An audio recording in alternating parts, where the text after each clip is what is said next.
Chris McConnell. Mark Wemkin. Roto Bros signal confirmed. It's a Oh, wait, that's our old intro. Yeah, we're kicking that to the curb. We're done with that. Hey, guys, welcome into the Mind of McConnell solo pod brought to you by the Roto Bros Fantasy Football Podcast. I am one half of the Roto Bros. My amazing partner, Mark, he is actually on vacation. So he'll get to enjoy this podcast with a certain degree of agitation, I would imagine, because he's probably not going to like a lot of what I have to say tonight. But that's okay, because that is what makes the Roto Bros so great, right? Two completely different points of view for the most part. But, you know, when we agree, it is pretty beautiful. Like, it is a beautiful, beautiful thing when we agree. And when both of us are in a discussion with somebody else and they disagree, but he and I are on the same page, yeah, then the other person just kind of knows that they're wrong. So, so thanks for listening here, guys. So what I wanted to do, I kind of want to do a little bit of a little mini series.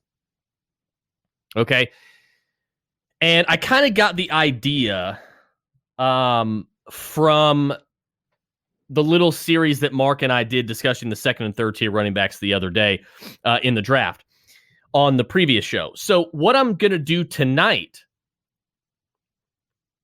is I'm going to go position by position. Not all tonight. We're going to break this up. Each show will be its own position. We'll probably lump tight ends with wide receivers.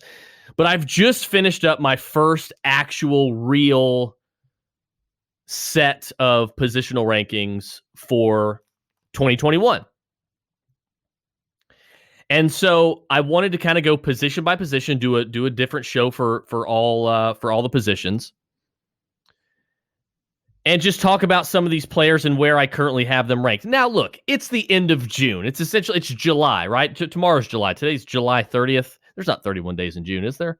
I can't remember which months have 31 and 30 and 28 and 5 and but anyway, yeah, so it's essentially the beginning of July, right? Training camp starts in a few weeks, which is music to everybody's ears, I know, because it means that football is finally here. But we still have a good bit until kickoff, right? A little over 2 months before the start of the season.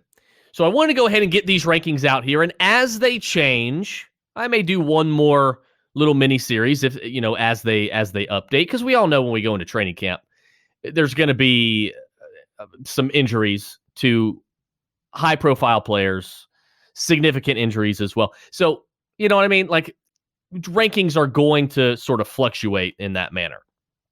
And because of that. But what do I always say on the Mother Podcast? What do I always say on the Mother Pod?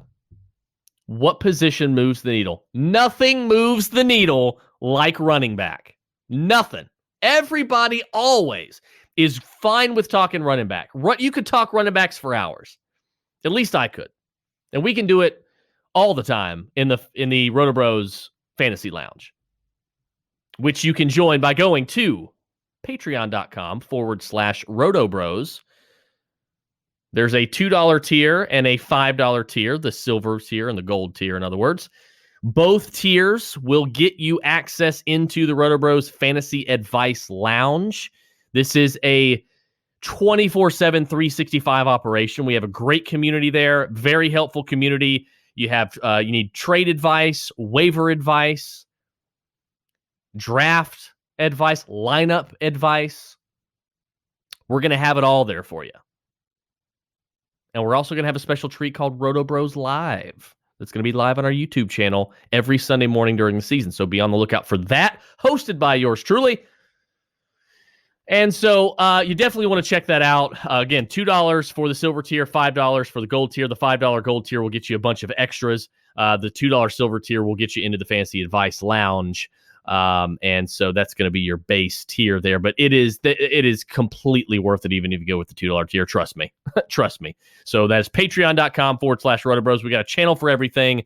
We cover all fantasy sports and all kinds as well. So let's kind of get right to it. So I want to jump down, and I think I want to kind of go. I've got my top 25 ranked running backs. Okay. And we'll spend more time on some than we will others, of course. But I went with a top 25 at running back. I felt that was pretty fair. I'm not going to go all 32 because that's just, I don't know, it's just kind of pointless to me to go all 32 because then you got, RB 31 or RB 33, 34. You know what I mean? It's just, let's just do a top 25. You can't make it into top 25. You don't deserve to get mentioned. We'll just leave it at that. So here's how I have it for the 2021 season. To start things off here at 25, I have Damian Harris. Now, Damian Harris, there's a lot of buzz right now that he is going to take over that Patriots running back, that Patriots backfield. And I told you guys, I've been telling you guys for 2 seasons now, Damian Harris is legit. Damian Harris can play. Damian Harris is good. And he is. And he has shown us that when he gets the football. The only problem with Damian Harris is not exactly with Damian Harris. It's with the backfield that he's in. Right? I mean, what other backfield over the past decade has given you more headaches in fantasy than the Patriots, right? You still got Sony Michel there for now. There are rumors right now that Michel could get cut or traded. We'll see what happens there. But regardless, it's still a headache even without Sony Michel. Now, I understand Rex Burkhead's gone, but they just drafted Ramondre Stevenson. James White is still there, and he's that niche.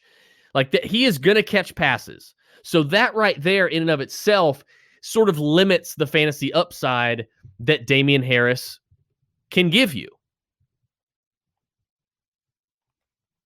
And that's one reason why I have him at 25. I think he can provide some mid to low RB2 value, solid mid to low RB2 value.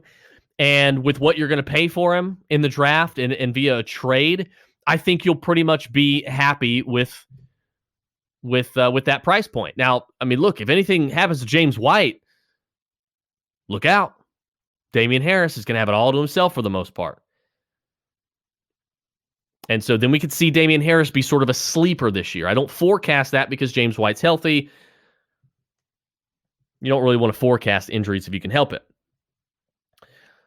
And look, this is going to be a run-heavy offense. So there are some things I like about Damian Harris. I don't know if I would exactly feel comfortable with Damian Harris as my third running back on my team. If I'm leaving the draft with Damian Harris as my third running back on my team, I still feel a little weak at running back, right? So I think fourth running back, first running back off the bench, top flex spot, maybe that's where I feel comfortable with having Damian Harris. So 25 is Damian Harris. 24 is a guy that a lot of you guys know that I love this year. And I think the sky is literally the limit for him, especially if they get Aaron Rodgers or Deshaun Watson. Javonte Williams for the Broncos. Javonte Williams, obviously, I don't need to kind of go over all of this, how great he was in college, splitting carries with Michael Carter. And again, just because he is splitting carries with another running back in college does not mean that he is not talented, does not mean that he and Michael Carter are both untalented. It just means that Mac Brown at North Carolina is a smart coach, and he realizes he has 2 very talented football players in the backfield, and he wanted to use them both and keep them fresh. That's all that means. Luckily for him, when one came off the field, the other just picked up the damn slack, right? But Javonte Williams, the better of the two, breaking Pro Football Focus, broken tackles per touch record. Like, the guy is great. He is a great football player, and he's a do-it-all running back, which I love. You guys know I love my workhorses. In fantasy football, I want all the workhorses. It's not rocket science to me. Give me the workhorse running back and get the hell out of the way.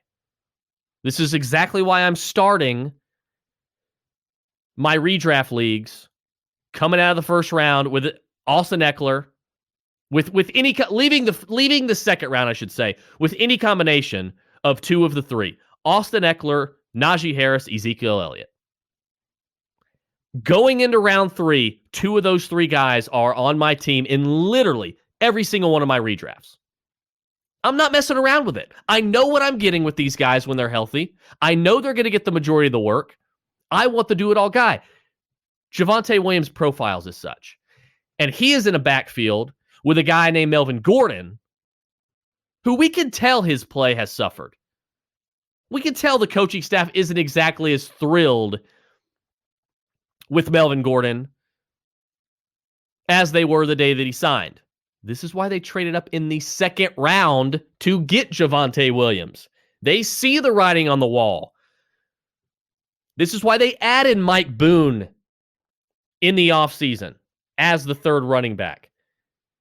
They are preparing for a Melvin Gordon fallout, a Melvin Gordon dusty 2021, in other words.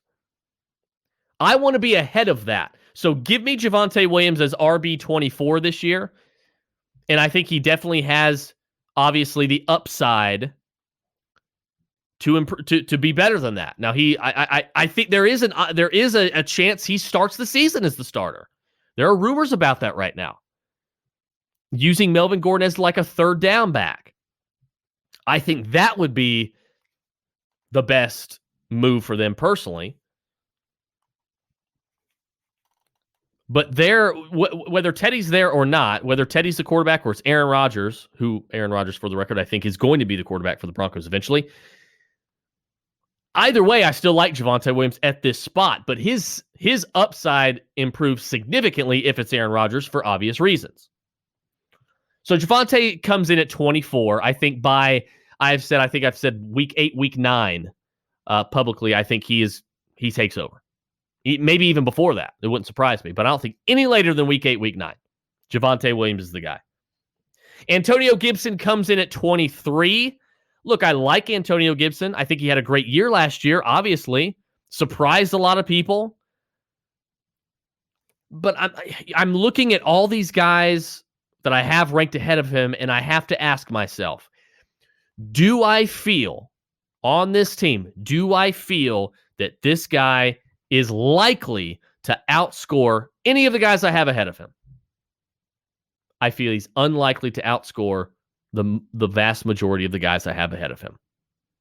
Okay, so Antonio Gibson, for me, I'm not drafting him as an RB1, and I'm not even drafting him as an RB2. I'll take him as an RB3, okay? Because RB23 is low-end RB2 territory. So if I can get my RB3, okay, or if I can get an RB2 and draft him as an RB3, I'm happy with that. I'm fine with that.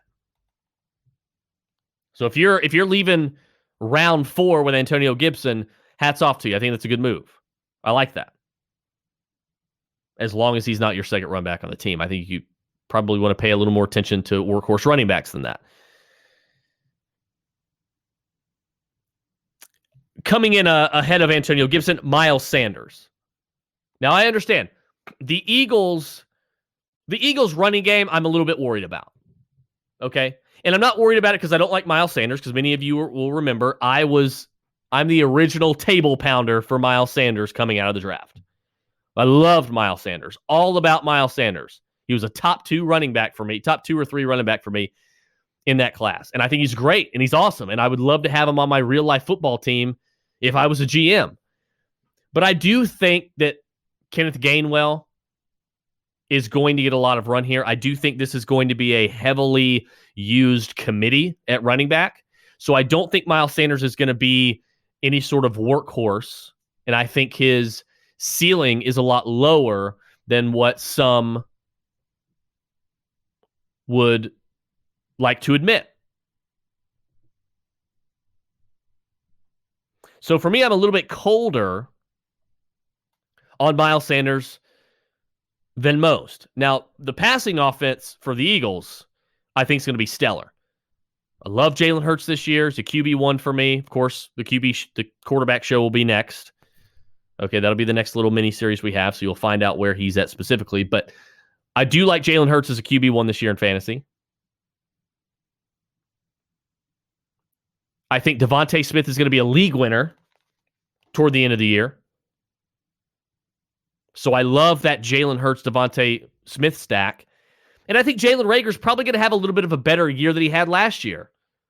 Right? I don't see any way barring injury, that his season is going to be any worse. I don't think he's an alpha. He needs to be a number 2. Devontae Smith can be that sort of alpha receiver in a Deshaun Jackson sort of role. As a matter of fact, I think both of these guys, this is Deshaun Jackson, Jeremy Maclin reincarnated. That's exactly what these two can be. A lot of people would say fast, undersized wide receivers, but they are highly effective.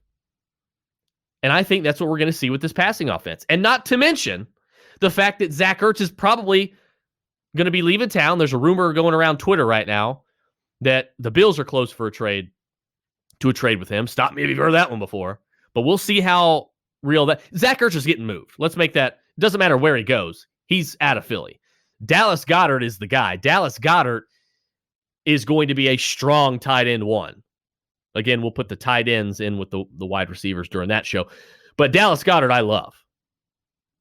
So between Dallas Goedert and Devontae Smith and Jalen Reagor as a little bit of a bounce back candidate, and Jalen Hurts, who I have as a strong QB1, yeah, I love this passing offense.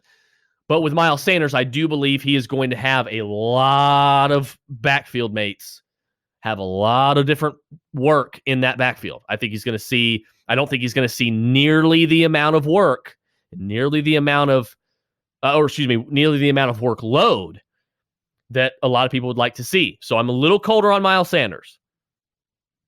J.K. Dobbins comes in at 21. Now, here's the thing. I love J.K. Dobbins. I love him on this offense. But J.K. Dobbins has a problem. And that problem comes in the form of 6'1", 223-pound Gus Edwards. Okay, Gus Edwards is built like a workhorse running back. Gus Edwards can do it all. So it's like you have two guys that are built like workhorses in there.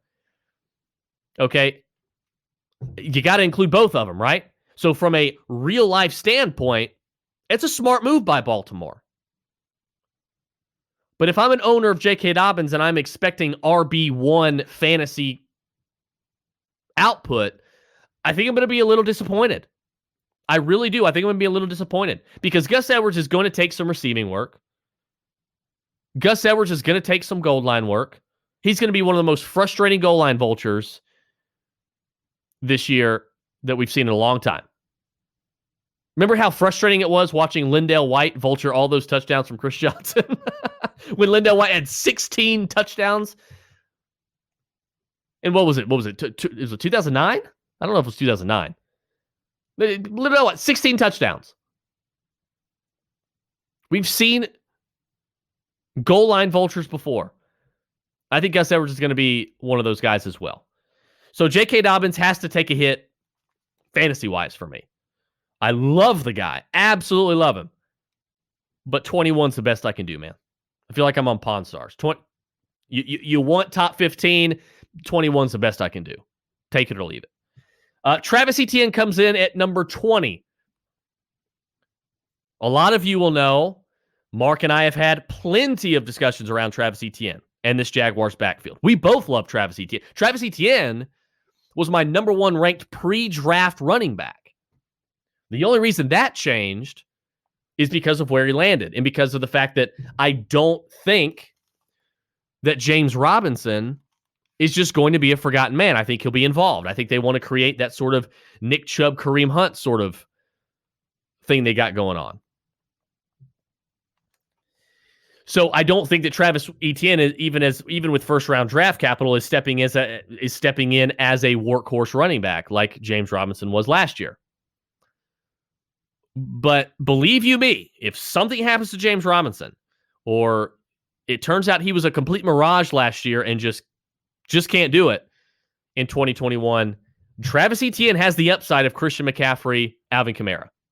Mark and I have mentioned that on several occasions, and we could not be more in sync on that fact.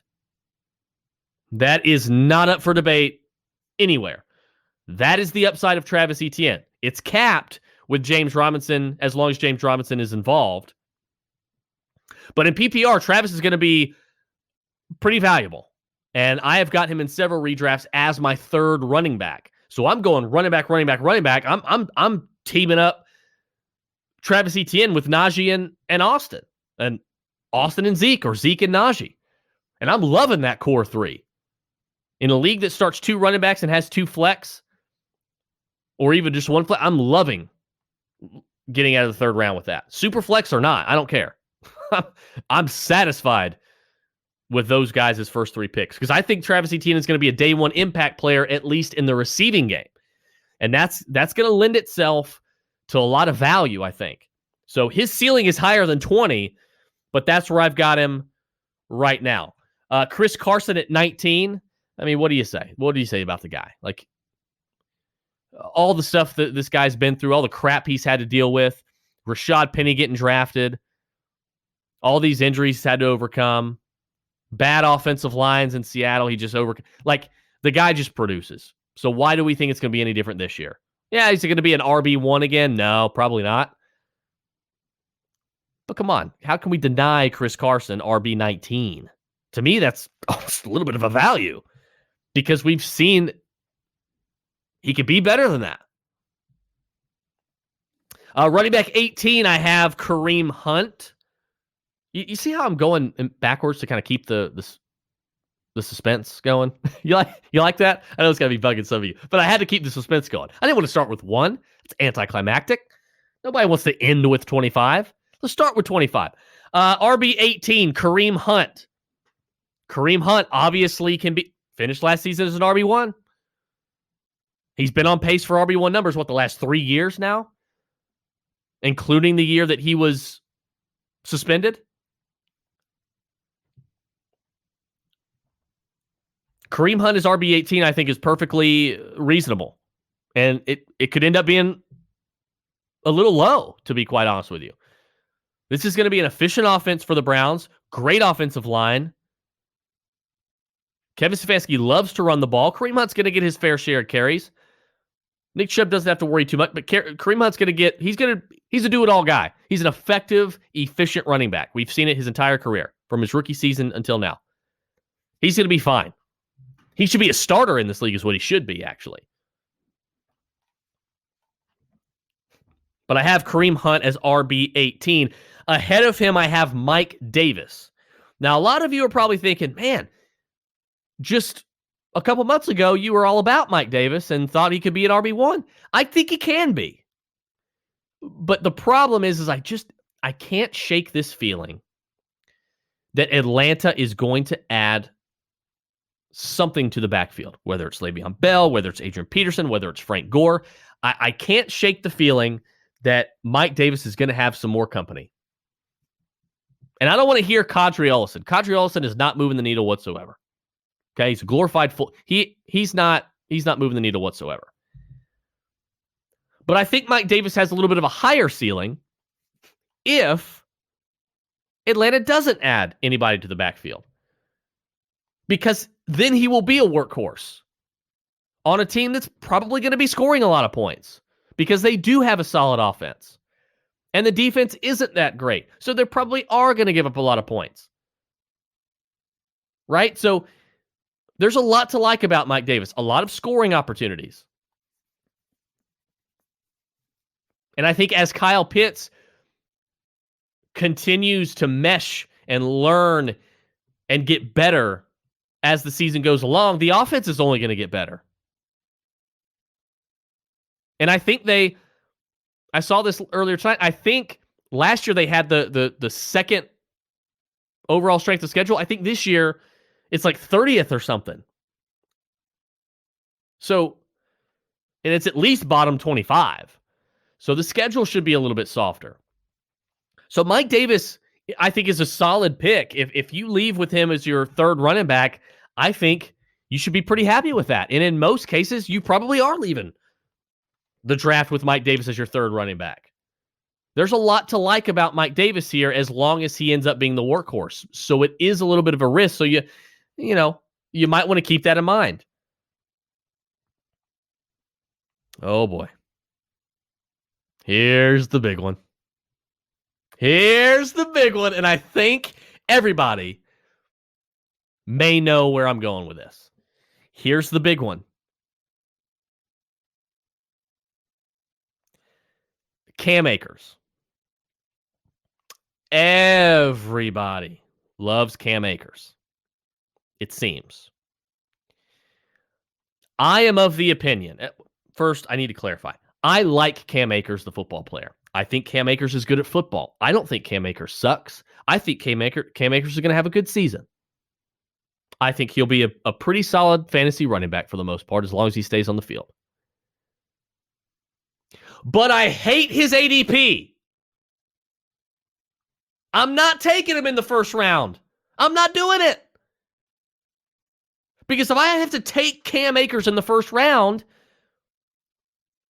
that means I likely have to take him over guys like Austin Eckler, Ezekiel Elliott, Nick Chubb, guys that are proven, are high-end RB1 workhorses. Cam Akers has not proven anything. He's not proven that at all. So the fact that he is going as a mid to late first round pick is perplexing to me. And even Najee Harris, if it gets to the turnaround and Najee and Cam Akers are there, I'm taking Najee Harris. Because Najee Harris is going to get close to 350 plus touches, maybe more. I don't believe that is in the cards for Cam Akers. I don't think it is in his range of outcomes. I don't. But for some reason, everybody else around me does, and I guess this is the biggest hill that I'm going to die on this year.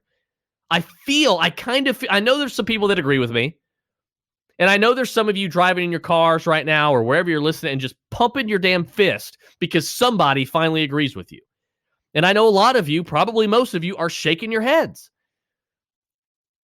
But what has Cam Akers proven to you? He's athletic? Great. There's a lot of athletic running backs in the league. He's on a good offense? Awesome.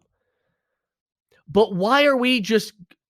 My biggest thing with Cam is the fact that people think he's going to get this Ezekiel Elliott type of load, Dalvin Cook type of load,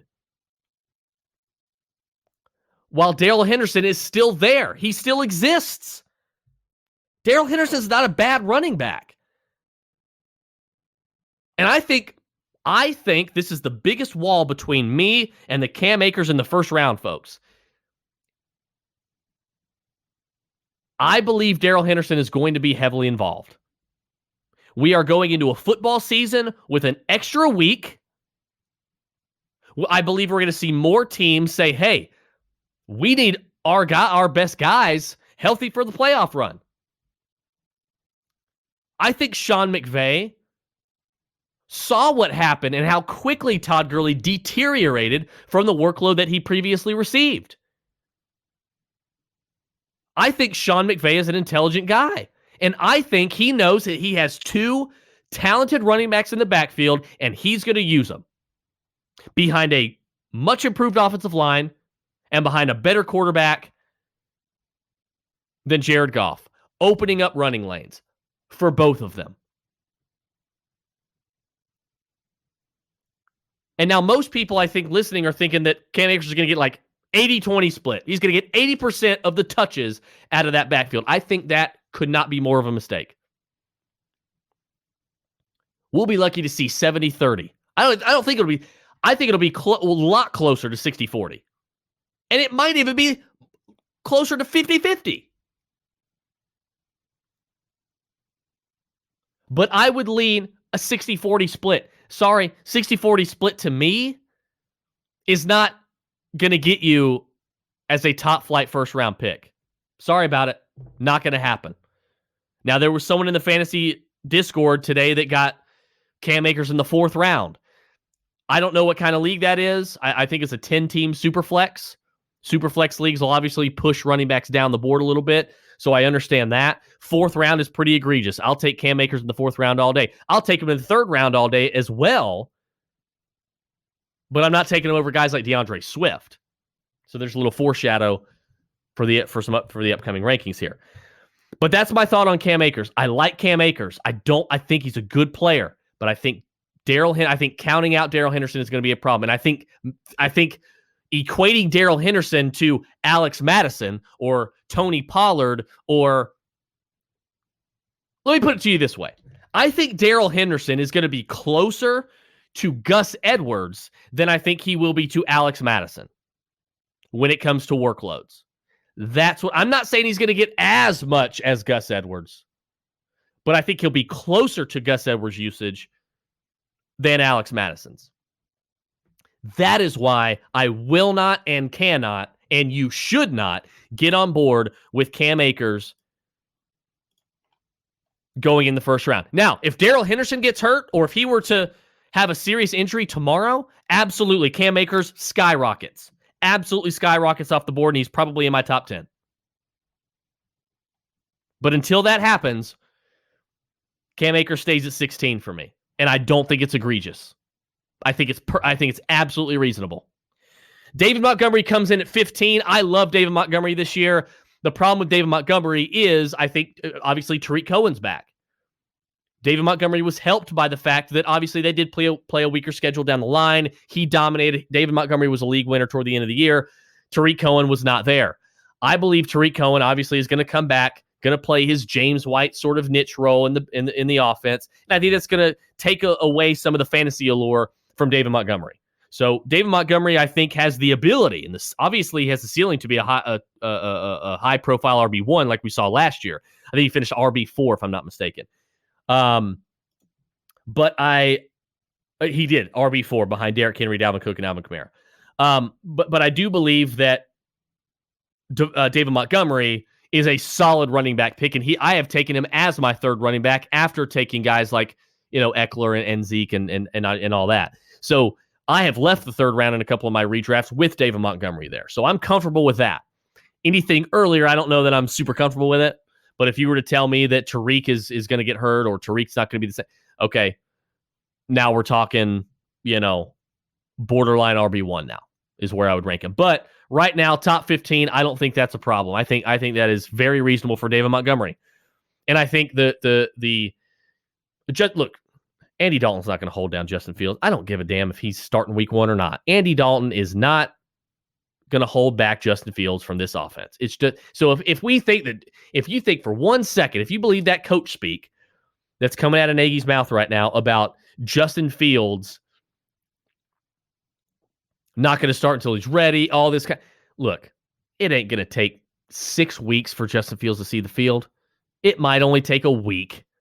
By week 2, this guy could be the starter. Okay, so don't panic. Take Justin Fields in your super flex leagues with confidence, even if he is going as your QB2. Who cares? Andy Dalton's, you don't need to worry about Andy Dalton. He'll be out of that offense very quick. And I think the arrival of Justin Fields and the way that he plays football and the opening of more read option sort of plays is really going to help David Montgomery as well. Nick Chubb coming in at 14. I know a lot of you think that's probably a little low. I get it. I totally get it. But this is why I don't really have many shares of Nick Chubb this year because of where he's going. You got to get him, really at that round 1, round 2 turn for the most part, I think. And so that's kind of where I'm targeting like Najee Harris. Okay. And like Aaron Jones, I think is a better pick as well. But look, Nick Chubb, I think if both are healthy, Nick Chubb, Kareem Hunt, they're both going to be rock solid RB2s. Nick Chubb at 14, Kareem Hunt at 18. I don't see an issue with it, to be honest with you. I do think Cleveland's going to be a pretty good football team this year. I don't know if I have them really making the playoffs, but that doesn't really even matter for this discussion. Nick Chubb, 14. Obviously, he has the upside for more, but I do believe that, assuming both these guys are healthy, Kareem Hunt's going to be there. Kareem Hunt's going to be heavily involved. I just kind of, Odell Beckham's coming back, so that's probably going to, they're probably going to be a little bit of an uptick in throwing the football as well. So I'm knocking Nick Chubb down just a little bit, but I still love the guy. And if you leave the draft as your RB2, you should be happy. I don't think there's an issue with that at all. Because he's going to be a borderline RB1. Joe Mixon at 13. Now look, Joe's got to play all the games, right? Like Joe's got to play all the games. But Gio's gone. Thank you, God. Chris Evans, not going to be a thing unless Joe Mixon gets hurt. So stop adding him on Sleeper and making him trend on Player Profiler. He's not going to be. It's like Fetch. You remember what's the movie Mean Girls? Stop trying to make Fetch happen. Stop trying to make Chris Evans happen. It's not going to happen. Okay? Joe Mixon is going to be the workhorse in this backfield. He's going to get nearly every running back touch as much as he can handle. Joe Mixon on this, I think this offense is going to be elite this year. I cannot love the Bengals offense anymore. I think this is going to be a top 10 offense in the NFL. And I think Joe Burrow is going to absolutely have a great season. And I get it. Penei Sewell should have been the pick. I agree. They should have taken Penei Sewell over Jamar Chase. But you know what? When you got a guy like Joe Burrow, as your quarterback, and he tells you, look, I'm telling you right now, Jamar Chase, I just got sacked and tore my ACL, and I'm having to rehab, but I still want you to draft Jamar Chase. That's how much. Okay, now I'm listening. When Joe speaks, I listen. Through Joe, all things are possible. Okay. Love Joe Burrow. So, yeah, I like Joe Mixon a lot this year. Love Joe Mixon this year. RB1, I think he has the upside to be a top 6-7 running back, maybe even better. Now, the offensive line, they did draft a couple guys as well, added a couple guys in free agency, so they didn't just leave it the way it was. They improved it. Okay? They just didn't improve it the way that we all thought they would in the draft by getting Sewell or like Rashawn Slater or something like that. They didn't get either of those guys. So I know that was disappointing. But I mean, God, T. Higgins, Tyler Boyd, Joe Mixon, Jamar Chase, if they were to find a way to trade for Zach Ertz, mother of God. Okay. Joe Mixon, 13. DeAndre Swift at number 12. I have said for a long time, since the end of last year, that unless something big time changes for me, DeAndre Swift is going to be an RB1. I'm going to have him as an RB1, and I still feel that way. I get it. Lions offense won't be great. Defense may not be great, but you know what? That just means they're going to be playing catch up. They're going to throw. DeAndre Swift is a great pass catching back. He can catch passes. I understand Jamal Williams is there. I get it. I'm not worried about Jamal Williams. I'm not. Anthony Lynn said, we're going to go with a hot hand at running back. Who do you think is going to have the hot hand way more often? DeAndre Swift or Jamal Williams? DeAndre Swift. Go back to Anthony Lynn's history. I mean, was Austin Eckler harmed by Justin Jackson and Josh Kelly when healthy? No, he wasn't. He wasn't. Okay, so I believe that DeAndre Swift is going to be fine. Look, Jamal Williams is going to get some touches. Let's not go crazy. He will. But you also have to think of the fact that the Lions are going to have a top 10 offensive line. PFF, I think, has them currently ranked at 10. And I think we also have to take into account pure, unadulterated, overall freaking talent. DeAndre Swift was like 1B to Jonathan Taylor last year coming out for me. I think DeAndre Swift, it will not surprise me at all if he is far and away in 3-4 years the best running back out of this class. I think DeAndre Swift is so good overall in the way that he plays the game and makes people miss in such a way that he's going to make up in a way for a lot of this offense's deficiencies. But let me tell you something. Everybody looks at Jared Goff and scoffs. But there was a time when Jared Goff played pretty damn well, right? When did he do that? When he got protected. When he had a running game.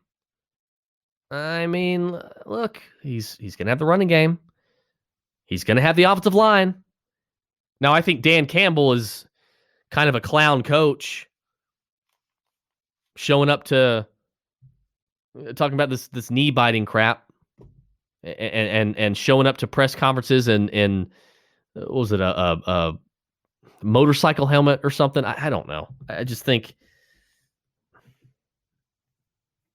if you want to change the culture, change the culture. But we don't need those sorts of antics, right? Like that's just all that is to me.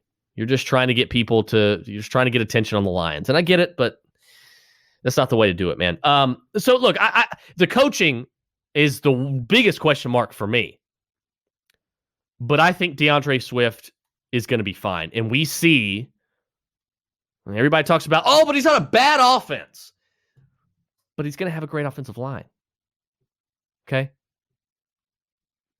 And we've seen good fantasy running backs, RB1s on bad offenses before. So it's not like it doesn't happen, and it's not like it's some huge rarity. Okay? So DeAndre Swift, top 12, RB1 for me, borderline RB1, high-end RB2 for me. He'll be in that range, in my opinion. Aaron Jones coming in at 11. I really didn't have a choice. I mean, we don't know what's going to happen with Aaron Rodgers. I'm a Jordan Love believer. I think he can do the job.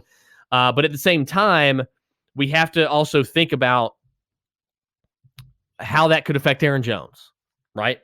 If Jordan Love ends up being the starter, teams, at least to start out, are probably not going to be very scared of Jordan Love throwing the football. And a lot of people would say, well, as they shouldn't. I think Jordan Love sitting behind Aaron Rodgers for a year, learning. I think, as a first-round pick, he's got all the arm talent in the world, all the athleticism in the world. I think the guy can get it done. He's a prototypical NFL quarterback for today's NFL. I think Jordan Love has a lot of things going for him, and he's stepping into a situation with a good coach, which I think is extremely important and extremely overlooked. And he's also stepping in a situation with a good running back and some good offensive weapons as well. So it's not like he's stepping into the Texans, right? I mean, he's got some things working for him, I'd say. He's got the most important things working for him. So, I still like Aaron Jones as an RB1. I just don't think, top 5 running back. I think those days are probably over. And look, I even if Aaron Rodgers plays, I probably wouldn't. I'm not going to put Aaron Rodgers as a top 5 running back. I'll move him up maybe a slot or two. But I don't think that Aaron Jones is. I think regardless, I think his top 5 running back days are likely over. And of course, he does have that ceiling with the touchdown, so we'll see. But now Clyde Edwards-Helaire comes in at 10 for me, and I've kind of warmed up a little bit more to Clyde, and that all started with the Orlando Brown trade. Once the Chiefs got Orlando Brown, man, like that changed a lot. That changed a lot, and they showed. And I was told today that the Chiefs don't like Clyde Edwards-Helaire, but what indicates that they don't like him? They let Le'Veon Bell go. They didn't re-sign him. They brought in Jerick McKinnon. Are we really scared of Jerick McKinnon? Like, haven't we read that story already? They didn't draft another running back to take his place. I'd say they like Clyde Edwards-Helaire. I don't think Clyde Edwards-Helaire liked the O-line, clearly. So, look, I think Clyde Edwards-Helaire with this new revamped offensive line in Kansas City, he is going to have a real shot to have a massive bounce-back season and be a strong RB1. I think that's what he's going to do. RB10 for me. I think there's a lot to like here with Clyde Edwards-Helaire. Dalvin Cook coming in at RB9. I know that's probably going to be a little low for some people's taste, but again, I just have arguments for these guys, some of these other guys. Like, I think Alvin Kamara coming in at 8 next. I think he and Dalvin and Alvin, I think they could, they're pretty interchangeable for the most part. Okay. Alvin Kamara, I don't know if he's going to be as efficient as he was with Drew Brees under center, with Taysom Hill and Jameis Winston. But I do think Alvin Kamara is still going to be a strong RB1. He's a workhorse. The workload's going to be there. He's a do-it-all guy. You got to love it. So take him in the first round, be thrilled. I think he's even going to this early second round in some, like, that's incredible to me. You really going to take Cam Akers over Alvin Kamara? Come on. So Dalvin Cook coming in as RB9, Alvin Kamara coming in as RB8, Najee Harris coming in as RB7. Najee Harris, we see it all the time. Every single year, either 1 or 2 and sometimes 3 rookie running backs will finish in the top 12 as RB1s. I don't think it's going to be any different this year. Don't think it's going to be any different. Najee Harris is playing on a good offense for a good coaching staff on a team with some great receiving weapons. Great. Chase Claypool, another year in the league, should get better. I think he's going to be the team's wide receiver 1 this year. Deontay Johnson, rock solid wide receiver 2. And Juju Smith-Schuster. There's not a lot of better number 3 wide receivers in the league than Juju Smith-Schuster. Okay. And then, of course, we've talked about they've got Eric Ebron at tight end for what it's worth. But Pat Freiermuth, I think he's going to end the season as the tight end 1 on that team. He's an animal. He is going to be very, very good in this league. And I think Ben Roethlisberger is going to be better this year, fantasy and reality. Another year removed from that elbow injury. I think reports are he's feeling better. So I think this is going to be an offense that's going to give Najee all the room in the world to work with, because I don't think anybody's going to be able to stack the box. Too many weapons. The passing game is going to open some lanes for this running game. Benny Snell, Anthony McFarland, come on. They're not taking anything from Najee. Najee Harris is going to see the ball 350 plus times. He's going to touch the football in some way, form, or fashion close to 350, maybe more times. With wide receivers, you hear Mark and I talk about all the time. Chase the targets. With running backs, chase the touches. Trust me, chase the touches. Touches are what got undrafted free agent running back James Robinson running behind a horrible Jacksonville Jaguars offensive line on a team that was not good at all last year as a top, what was he last year? Top 7 running back. Right? Running backs on bad teams sometimes overcome the odds. Okay? It happens. Josh Jacobs, James Robinson last year. Mike Davis finishes RB12. So I'm just saying, David Montgomery, RB4 for the Bears, right? I mean, so that's just a reference. This is a DeAndre Swift tweet, okay? In other words, but look, Najee Harris is going to be fine. Everybody was talking about the offensive line. David DeCastro, I get it. They replaced him with Trey Turner. Not exactly David DeCastro, but he's still a good offensive lineman. Okay, so I don't think they're going to lose too much there. They plugged the hole to the best of their ability. So good on the Steelers for that. Najee's going to be fine. Draft him with confidence. Austin Eckler, number 6. Look, Austin Eckler, number 6. Austin Eckler, Najee Harris. My favorite 1-2 combo in the first and second round in redraft leagues. I don't care if it's super flex. I don't care if it's ultra dynamic super flex. I just made that. I don't care. I'm going to start every league, every redraft. I'm starting, even a dynasty league, every single one. I'm starting with 2 workhorse running backs. Every single one.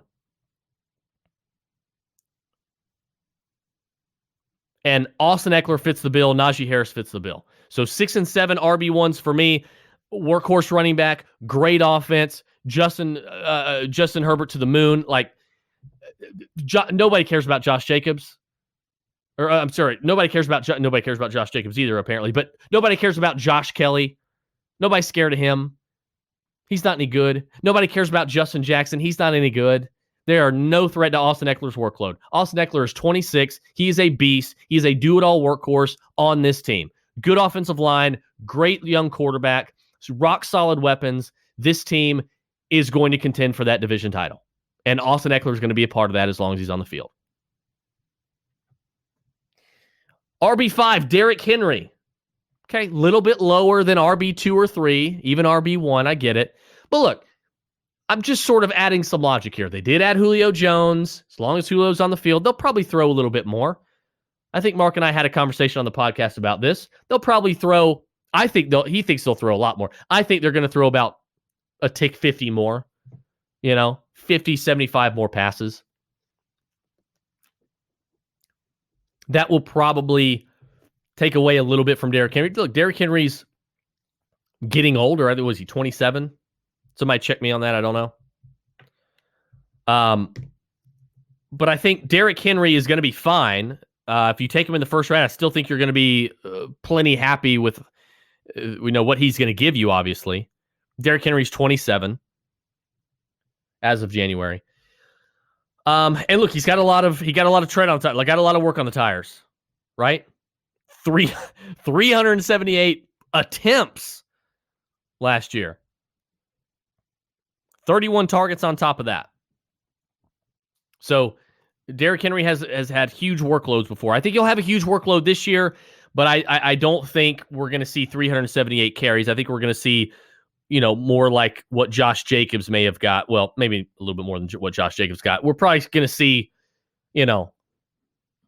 closer to 300, 315 carries for Derrick Henry. I just think Derrick Henry's going to take a little bit of a step back, but it's not a drastic step back. So look, he's a top 5 running back. You gonna skewer me for that? Really? Jonathan Taylor, number 4. Hey, Jonathan Taylor, Dino RB2 for me. Dino RB1 for Mark. But Jonathan Taylor comes in at number 4 for me. I think Jonathan Taylor, I think the world of him. He's going to be running behind arguably the best offensive line in the league. They finally got a quarterback in Carson Wentz, who I think is going to contend for comeback player of the year. I don't think he'll win it. I think it's probably going to be Dak Prescott. But I think Carson Wentz is going to have a really good year in Indianapolis. They're going to be a really, really good football team. They're going to control the clock. They have one of the best defenses in the league. So they're going to be able to stop teams and they're going to be able to control the clock. They're going to do that with Jonathan Taylor. Now, I get Jonathan Taylor may not get every single pass catch, obviously, because Nyheim Hines is there. I'm not really worried about Marlon Mack and Jordan Wilkins. I'm just not. I'm not worried about him losing early down work to significant early down work to those guys. He's going to get enough early down work. He'll be a top 5, at least a top 6 running back to me. I think Jonathan Taylor is that good. Number 3, Ezekiel Elliott. Oh, the forgotten man. The forgotten man. The disrespected man. Everybody just forgot about Ezekiel Elliott, didn't they? They forgot about a workhorse, do-it-all running back behind one of the league's best offensive lines, with one of the league's best quarterbacks, on one of the league's best offenses, one of the league's highest scoring offenses, good coaching, great receiving weapons, Amari Cooper, CeeDee Lamb, Michael Gallup. They're going to score a lot of points. I've already told you the Dallas Cowboys are going to be a damn good football team. They're going to be a terrifyingly good football team, especially offensively. Micah Parsons, getting him in the draft, going to help the defense a lot. Going to help the defense a whole hell of a lot. This to be a really good football team. Cowboy haters don't want to hear that, but they take off the bias glasses and the bias hat. Yeah, I think they're going to see it too. Cowboys are going to be really good as long as they're healthy. Zeke's going to be a huge part of that. I have him as RB3. And look, I love Tony Pollard. I think Tony Pollard is probably the best backup handcuff running back in the NFL. Aside from, Kareem Hunt.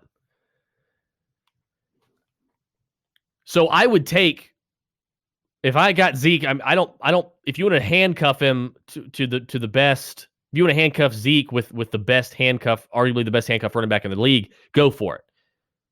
Okay. I typically like handcuffing other people's running backs, but I'll make an exception for Tony Pollard. I love Tony Pollard because if something happens to Zeke, which things don't happen to Zeke, he's durable.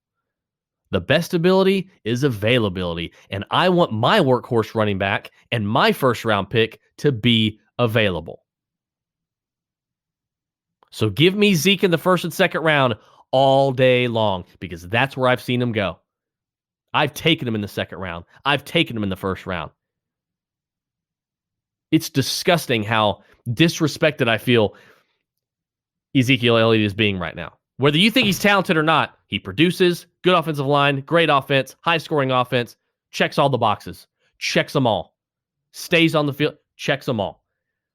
So I think Zeke's going to have a bounce back, and we're talking about a bounce back for the RB9 in fantasy last year. I think passing on Zeke is a mistake. So I think Zeke is going to finish exactly where he finished just 2 years ago in 2019, and that is RB3. And I do think he's going to finish behind one of the same guys that he finished back in 2019, Christian McCaffrey. Christian McCaffrey coming in as RB2 for me. What can you say? Look, I like Chuba Hubbard. I think Chuba Hubbard has the potential to be one of the best handcuffs in the league as well, but he's not going to get a whole lot of work as long as Christian McCaffrey's on the field. McCaffrey's doing it all.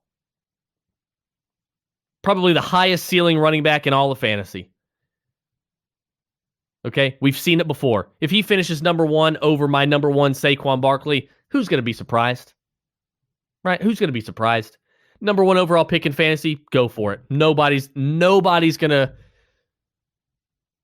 dock you for it. And it doesn't even matter if Sam Darnold's any good. Like, Christian McCaffrey's going to find a way anyway. I do think Christian McCaffrey is nearing the end. One this year, maybe next year, as a top flight running back in the league. And then I think it's time we call it quits and we start to sell. But I do believe Christian McCaffrey is a rock solid RB2 this year. So I have no problem ranking him there. Okay. And of course, number one is Saquon Barkley. I mean, did it really surprise anybody that these are, your top five guys? I don't think it really surprised much of anybody. But that's how I have it right now. I think Barkley, improved offensive line. Obviously, I have said on paper, aside from the offensive line, on paper, this is the best offense in the league. Player for player, top to bottom, on paper. Kenny Golladay, let's see if I can even name them all. Evan Ingram, Kyle Rudolph, Kenny Golladay, Sterling Shepard, Darius Slayton, added Kadarius Toney in the draft. Did I miss anybody? Like, seriously. Saquon Barkley, nobody's stacking a box against Saquon Barkley. They just aren't. Whether you're scared of Daniel Jones or not, that's too many weapons on the outside. Okay? That's too many guys to worry about to catching the football. Okay? So I do believe that the addition of Kenny Golladay is definitely going to help Saquon a bit. And Saquon coming back, being healthy. Look, best running back prospect since Barry Sanders. Since Adrian Peterson. Yeah, I'm going to put my trust in him one more year. So, Saquon Barkley for me. But look, you want to take Saquon Barkley, Christian McCaffrey, or Ezekiel Elliott number one overall, or as the number one running back off the board, go for it. You ain't going to hear I will not crucify you a bit for that. So there you have it. Let's run through it one more time. Number one, Saquon Barkley. 2, Christian McCaffrey. 3, Ezekiel Elliott. Jonathan Taylor. Derrick Henry. Austin Eckler at 6. Najee Harris at 7. Alvin Kamara at 8. Dalvin Cook at 9. Clyde Edwards-Helaire after that. Aaron Jones after that. And DeAndre Swift rounding out the top 12, the RB1 tier. Joe Mixon, Nick Chubb, David Montgomery, Cam Akers, Mike Davis, Kareem Hunt, Chris Carson, Travis Etienne, J.K. Dobbins, Miles Sanders, Antonio Gibson, Javonte Williams, and Damian Harris rounding out the first batch of my 2021 running back rankings. So there you have it. Some of you are going to be mad at me. Some of you are going to have a problem with it. But look, that's how I got it. And I think there's a reasonable ranking for every single one of these guys. And now you know. Thanks for listening. And don't forget to join the Roto Bros Fantasy Advice Lounge on Discord by going to patreon.com/RotoBros. Signal lost.